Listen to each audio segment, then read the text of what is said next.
ziar dellu ziar bëre. ba yaa ngi ci jàmm. maa ngi sant yàlla bu baax a baax. Mame Balla nga bëree sa digganteeg Caatu Yaraax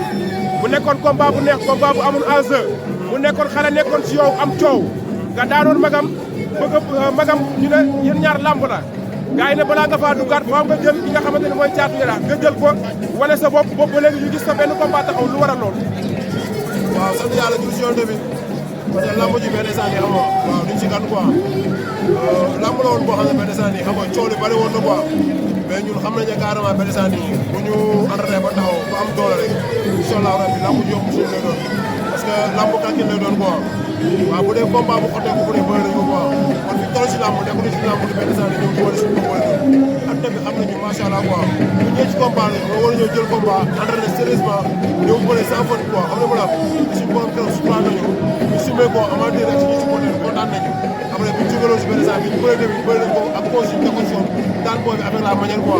xam nga mais boobu ba léegi tamit ñu ngi leen gars yi expliqué ko xam nga mais booy xool majeure partie bi ñu war a bëre benn instant yi xam nga ñëpp am nañu combat quoi xam nga mais ñun suñu toog bi dañoo préparé en 3 combats wala 2 combats maximum saison bi wala yàlla dogal benn instant yi benn combat la ñu bëre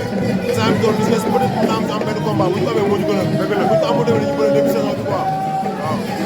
mais bi nga jigéen si moom amateur yëpp gis na sa digganteeg Moussa Ndoye jaadu na dafa mel ni am na promoteur yoo xam ne bëgg nañ ko mais xamuñu fan la tagee. waaw waaw parce que loolu sax dama si bëgg a wax quoi parce que xam nga day mel ni nga daan kii ba pare naa ko kaa ñu bëriwaat quoi. mais amateur yee ko bëgg. toolu ma ko parce que ñaari promoteur ñoo ma ko wax pour Fouta wax na ma ko Fallou Ndiaye wax na ma ko. dëgg la mais si moom la desee quoi man su ma ko bañul moom mënu ma bañ parce que man maa ko daan man maa daan rakam. damoo ma ko quoi mais lamb la boo xam ne instant amul ku mu bëree man aw ma ku ma bëree parce que lamb jee caree kon bu ñëw mu ñëw ñu bëree benn instant yi da ko gën a yomb. taalibe sëñ Babacar Si ak taalibe sëñ Fallou. dëgg la bu duggee si géew bi rayante. waaw bu ñu génnee lëngante moo loolu. dëgg la bu jeexee jeex na daal ci gàttal. jeex na waaw incha allah mais est-ce que Moussa Ndoye bi ko daanoon ak bii benn la. ah mais Mame Balla bi ko daanoon ak Mame Balla bi bokkul. sëñ Fallou moo gën a xotteeku moo gën a sérieux moo ko doole moo ko waaye moo ko. laay tax rek waaye bu ma tax a wax waaye naa mën a. Moussa Ndoye du dara nga ñëw ñu bëre. parce que gis naa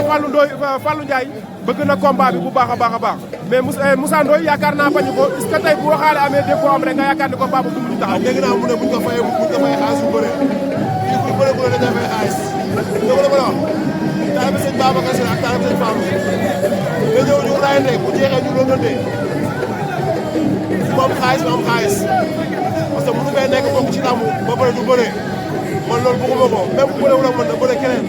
parce que dafa bokk ci làmb mais mënoo ñëw Sa Thiès daan la boobu ba léegi dina def ay combat mënoo bëree joxuma ko conseil mais sama yéene laa ko wax li ma yéene sa bopp laa ko yónnee parce que mbër la te mérite na ko mbaa moo ko tamit pour ñu bëree mais damaa xam ne instant toog nii bu ñëw bëree man laa ko ci jaadu lool mu am man ma am quoi. mais day nekk combat bu neex mais tey donte yaa ko daanoon mais tey bu fekkoon promoteur bi ñëw na di wax ak yow combat bi du yàggee ci yow si wàllu xaalis. non man lamb musu yàggee si man lamb 1 heure de temps 2 heures de temps day taxatu ko incha allah parce que xam naa li may jar lu ma wax lu yéen wul maanaam lu ma jar 100 francs naan la 200 laay jar. dëgg la waaye du ma jar 100 francs tamit nga may fay fukki dërëm may bëre non non. dëgg la lu logique rek sama combat bi passé 10 bolo ko biyee laa jënd di may jël samay position. mobilisation bu am solo du ma ñëwaat si Aliou Gueye mu may dégg dem leen ngeen jëli ko 10 bolo ko biyee dama jox ak samay position ñu daane ma ko sama kër si la déwén bi ak jour lamb ji li ma jëndaat benn saa yi mën na 4 bolo ko biyee boo ko xoolee muy 14 bolo ko biyee. dëgg la tel la billaahi wallaahi wa taala damaa bàyyi woon ay nit sama koñ kon lamb ji di ñëw benn saa beneen affaire la lu ma nekk si terrain bi dinañ sa bopp ba pare supporter yi dañuy ñëw non non léegi nag war faj laa nekk di entraîné sama biir koñ booy di génn di dugg ci école bi si may daj supporter yi kenn du leen woo kenn moomu leen ñàkk a jëriñ leen wax dañ ma gis may liggéey moo tax ñu may topp incha allahu rabi su ma ñëwaatee ci lamb ji dañuy xam ne beneen Mame Balla ñëwaat incha allah. parce que côté bi nga moomoon keroog damaa gis nga def mobilisation bu am solo ñu bëri yaakaaroon ni Mame Balla day ñëw naxante lamb ji mais dafa mel ni da ngaa pare pour jël sa wàll ci lamb ji. damaa bokk ci lamb nangu dogal yàlla ne Mame Balla daa am fu muy jaar ma yem ko ma jaar ko instant bi toll nii moo di rek sama kanam mool incha allahu rabi bu dee doole mooy maye ndam wala jom billaahi wallaahi wa taala ay ndam la nga ci am parce que bëre mu si ñun mu si ñun ñëpp xam nañ ko jom tamit mu si ñun mais li nga xam ne mooy entraînement duñ ko foowee lépp lu ñuy war ci entraînement dañ ko def incha allahu rabi duñu xaar ba am combat di entraîné dañuy entraîné bu combat ñëw ci def ay réglage xool nu ñu war a bëree combat bi xool ban poids la si war a def ñu maintenir ko ñëw bëre ko mais saa mi toll dañuy sànq nga doon wax Moussa Ndoye dafa bëgg lu yomb moo tax mu bëgg a jël sos su tax nga wax loolu. waaw mais xam nga loolu tamit du ma si mën a communiquer dafa am choix am si sos mais déggoon naa fay na ko si xaalis boobu jël kenn dégg naa fi combat moom Aliou dégg naa fi moom Zarko yëpp moom déggoon naa communication moom mu ne sos a bëgg moom moo am choix boppam mais instant bi toll nii instant bi amatul choix parce que ñooñu ñëpp am nañ combat man balaa fi nekk. dëgg la comme am la suñ ñooñu bëree ba pare suñ bëree wu la woon ba ñooñu bëree ba pare dama ko fi bàyyi dem jëli keneen ah. dëgg la lan ngay wax say fans. waaw dañ ma xaar maa ñëw danañ dalal seen xel maa ngi si terrain bu baax a baax di rey sama bopp waaw di nuyu sama waa yi woon Fadjri ak waa Gandaye ak waa marché bees ñëpp maa ngi bëgg ñëpp di nuyu waa diaspora bi tamit di may jàppale bu lim jum quoi jaajëf waay. ngir wal Fadjri mel na mi nekk Guédiawaye. yaa ngir wal Fadjri bi nekk Guédiawaye. waaw bi nekk Guédiawaye maa ngi jeex na